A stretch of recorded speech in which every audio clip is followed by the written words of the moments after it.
నమస్తే, welcome to whistle.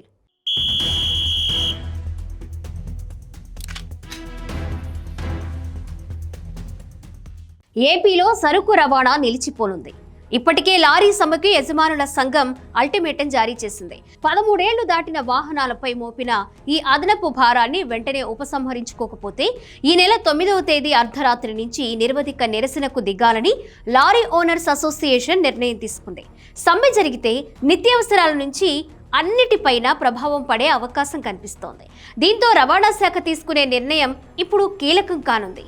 కేంద్ర ప్రభుత్వం తీసుకున్న తాజా నిర్ణయం లారీ యజమానుల నెత్తిపై పిడుగులా పడింది. పాత వాహనాల టెస్టింగ్, ఫిట్నెస్ ఫీజులను భారీగా పెంచడంపై రవాణా రంగం బగ్గుమంటోంది. దీంతో లారీ యజమానుల సంఘం కీలక ప్రకటన చేసింది. ఈ నెల 9వ తేదీ అర్ధరాత్రి నుంచి ఏపీ వ్యాప్తంగా రైల్వే గూడ్స్ షెడ్లు, షిప్ యార్డ్ల నుంచి నడిచే సుమారు 10,000కు పైగా గూడ్స్ రవాణా వాహనాలను ఎక్కడికక్కడ నిలిపివేయనున్నారు. లారీలు రోడ్డెక్కకపోతే ఎగుమతులు, దిగుమతులు పూర్తిగా స్తంభించిపోయి వ్యాపార వర్గాలకు, సామాన్య ప్రజలకు ఇబ్బందులు తప్పేలా లేవనే ఆందోళన వ్యక్తమవుతుంది. ఇక కేంద్రం పెంచిన ఫీజుల పెంపుదల చూసి లారీ యజమానులు లబోదిబో అంటున్నారు. 13 నుంచి 20 ఏళ్ల వయసున్న వాహనాలపై ఫీజులను గణనీయంగా పెంచారు. ఇక 20 ఏళ్లు దాటిన వాహనాల పరిస్థితి మరీ దారుణంగా మారిందని చెప్తున్నారు.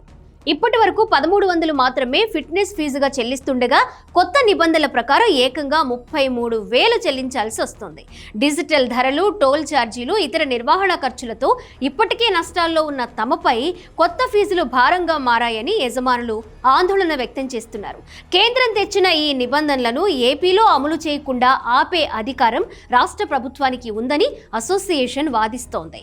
పాత వాహనాలపై అదనపు టెస్టింగ్, ఫిట్నెస్ ఛార్జీల పెంపును తాము తీవ్రంగా వ్యతిరేకిస్తున్నామని స్పష్టం చేశారు.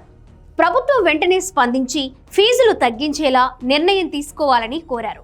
లేని పక్షంలో 9వ తేదీ నుంచి ఆందోళన తీవ్రతరం చేస్తామని, వెనక్కి తగ్గేది లేదని హెచ్చరించారు. దీంతో సమ్మె విషయంలో రవాణా శాఖ ఏం చేస్తుందనేది కీలకంగా మారుతోంది.